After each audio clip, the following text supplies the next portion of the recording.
ওকে down market থেকে up মার্কেটে তুলতে গেলে এইটুকু খরচ তো করতেই হবে। জামা খোল, খোলো জামা খোল। ছাড়ো, কি করছো তুমি? এসব পাগল হয়ে গেছো নাকি তুমি?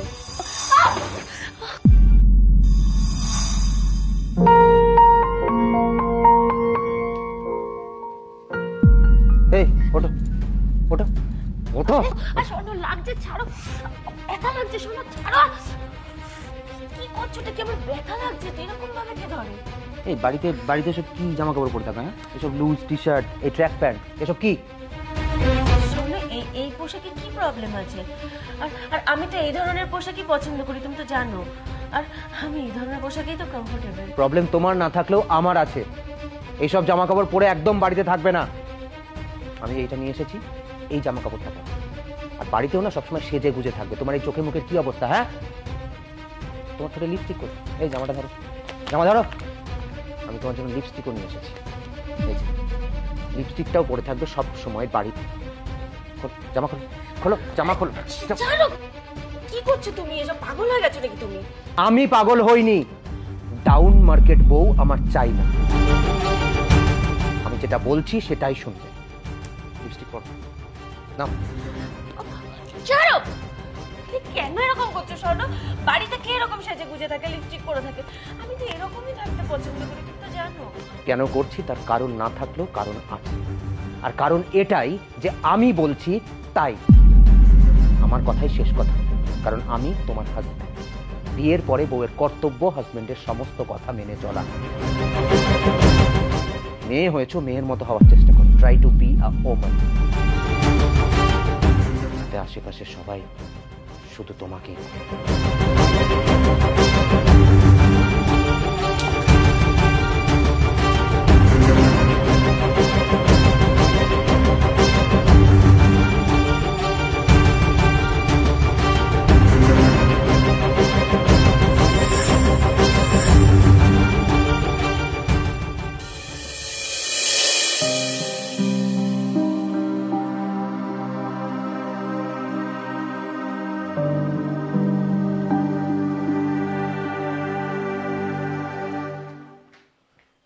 পূজা, ক্রেডিট কার্ডের এত টাকা বিল কি করে হলো?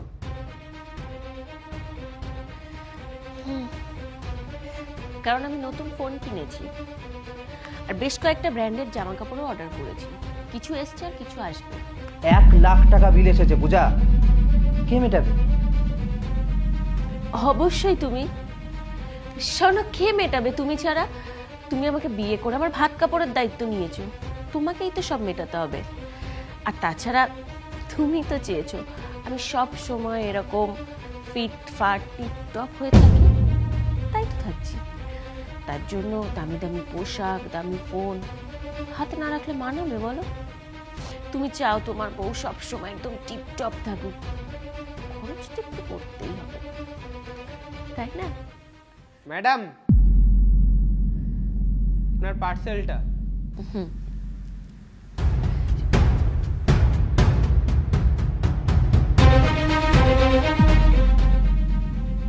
আরো আসবে।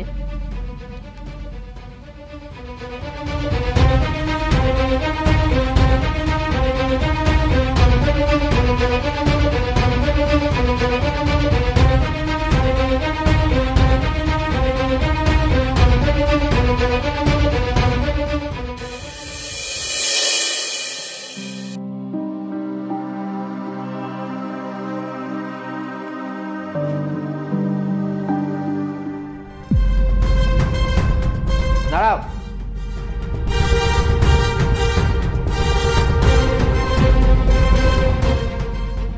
কোথায় ছিলে সারাদিন? পার্লার নেল এক্সটেনশন করিয়েছিলাম তো, তাই আজ একটু রিফিলিং করতে গেছিলাম। 2500 টাকা। একটা হেয়ার স্পা করিয়েছি 1200 টাকা। একটা গোল্ড ফেসিয়ালও করিয়েছি 2500 টাকা। টোটাল 6200 টাকা।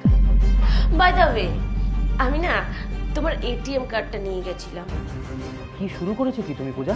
হ্যাঁ, আমি কোটিপতি নই, আমার একটা কাপড়ের দোকান। এত খরচ আমি সামলাতে পারছি না। আর এইভাবে চলতে থাকলে আমি তো পথে বসবো। ও মাই পুয়ার হাজবেন্ড, আমার গরিব বর। ওকে টাউন মার্কেট থেকে আপ মার্কেটে তুলতে গেলে এইটুকু খরচ তো করতেই হবে। ও বাই দ্য ওয়ে, তোমার এটিএম কার্ডে না আর মাত্র 900 টাকা পড়ে আছে, একটু রিচার্জটা করিয়ে নিও প্লিজ। সেই আমি গাধার মতো খাটি আর তুমি আয়াসি করে বেড়াও। সারাদিন আমি কিছু খাইনি, বাড়ি ফিরে দেখছি রান্না পর্যন্ত করা নেই। প্লিজ তোমার এই নাটক বন্ধ হয়ে গেলে একটু ফ্রেশ হয়ে রান্না বসে কিছু খেতে দেবে? রান্না? How silly! শোনো, রান্না করলে আমার হাতের বিউটি নষ্ট হয়ে যাবে। আর তাছাড়া সবে মাত্র ফেসিয়াল করে এসেছি, আগুনের সামনে গেলে আমার স্কিনটাও নষ্ট হয়ে যাবে। তুমি বরং এক কাজ করো, তুমি বাইরে থেকে অর্ডার করে আজকে খেয়ে নাও। ও, যদি তোমার কাছে পয়সা না থাকে, নিজে হাত পুড়িয়ে রান্না করে নাও। হোয়াট? আমি এখন রান্না করতে পারবো না। By the way, I am so tired.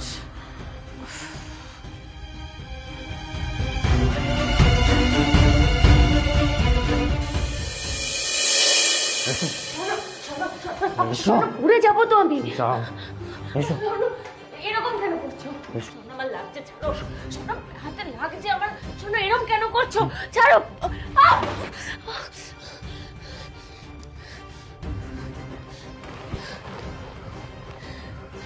Party থেকে কেন নিয়ে এলাম? বেশ করেছি নিয়ে এসেছি। কেন নিয়ে এলাম তুমি বুঝতে পারছো না? তোমার খুব বার বেড়েছে, খুব বার বেড়েছে তোমার। তুমি কি ভাবছো আমি কিচ্ছু খেয়াল করি না? রনিতের সাথে হেসে হেসে কথা বলা, ওর সাথে ওয়াইন শেয়ার করা, আমি কিচ্ছু খেয়াল করি না? আমি সব খেয়াল করেছি, আজও খেয়াল করেছি, আগেও খেয়াল করেছি। একটা কথা তোমাকে আমি পরিষ্কার বলে দিচ্ছি, এসব নষ্টামি আমি সহ্য করব না। বেশ করেছি। কি বেশ করেছো? খুব গরম না তোমার? খুব গরম। তোমার এই গরম কি করে কাটাতে হয় আমার খুব ভালো করে জানা আছে। দেখো আমি কি করি।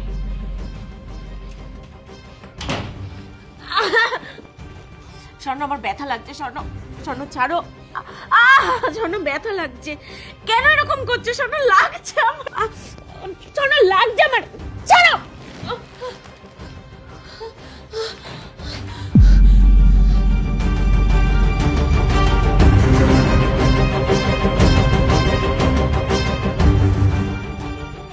কিসের এত ফ্রাস্ট্রেশন তোমার? তুমি জীবনে কিছু করতে পারোনি, সমাজে প্রতিষ্ঠিত হতে পারোনি, তার দায় কি আমার? হ্যাঁ তোমার, তার দায় কমপ্লিটলি তোমার। তোমাকে যদি আমি আরো 2 বছর পর বিয়ে করতাম তাহলে হয়তো আমি আরো অনেক কিছু করতে পারতাম। কি করতে পারতে তুমি 2 বছরে? রনিতের মতন ইঞ্জিনিয়ার, বাপ্পার মতন আইপিএস অফিসার, নাকি সঞ্জয়ের মতন ডাক্তার? কোনোটাই হতে পারতে না তুমি, কারণ তুমি বাড়িতে বসে বসে সবসময় আকাশ কুসুম স্বপ্ন দেখেছো আর ভেবেছো কিছু না করলে বাবার ব্যবসায় দেখবো। তাহলে কিসের এত ফ্রাস্ট্রেশন তোমার? আমি বলছি, তোমার এত কিসের ফ্রাস্ট্রেশন? তোমার ফ্রাস্ট্রেশনের কারণ হচ্ছে কারণ তোমার নিজস্ব কোনো আইডেন্টিটি নেই। Will you stop? তুমি যদি চুপ না করো, এক থাপ্পড় মেরে তোমার গাল আমি ভেঙে দেবো পূজা। আর কি করতে পারবে তুমি?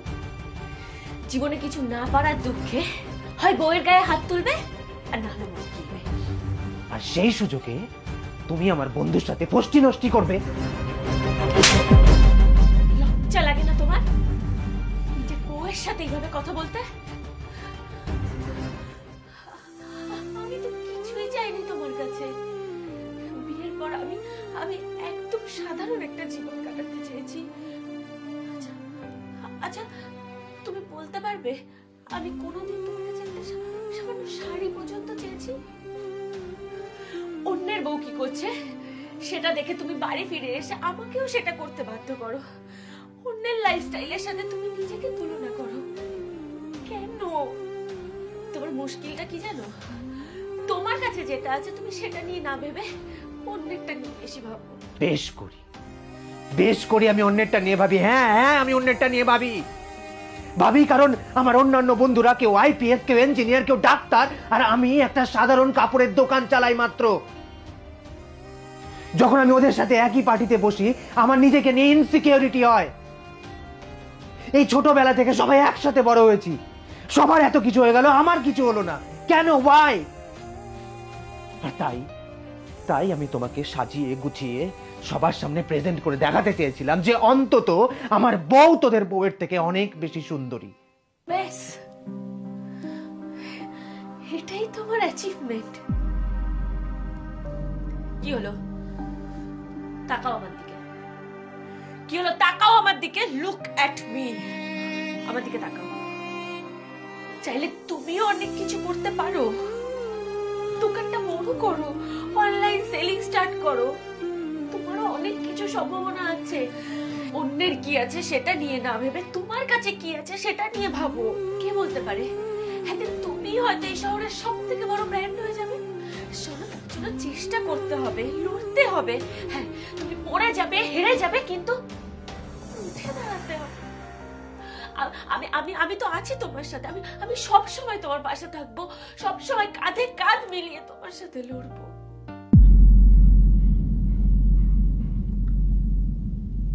পূজা, আজকের চটটা তুমি আরো কিছুদিন আগে মারতে পারতে। আমাকে বোঝাতে পারতে যে আমি আমি আমি আমি যেভাবে ভাবি সে ভাবনাটা ভুল। অন্যের প্রতি হিংসা না করে, জেলাসি না করে নিজেরটা নিয়ে ভাবা উচিত। সত্যিটা বুঝতে আমার অনেক দেরি হয়ে গেল। তবে আজ আমি তোমাকে কথা দিচ্ছি, আজকের পর থেকে আমি অন্য কাউকে নিয়ে ভাববো না, শুধু নিজেকে নিয়ে ভাববো।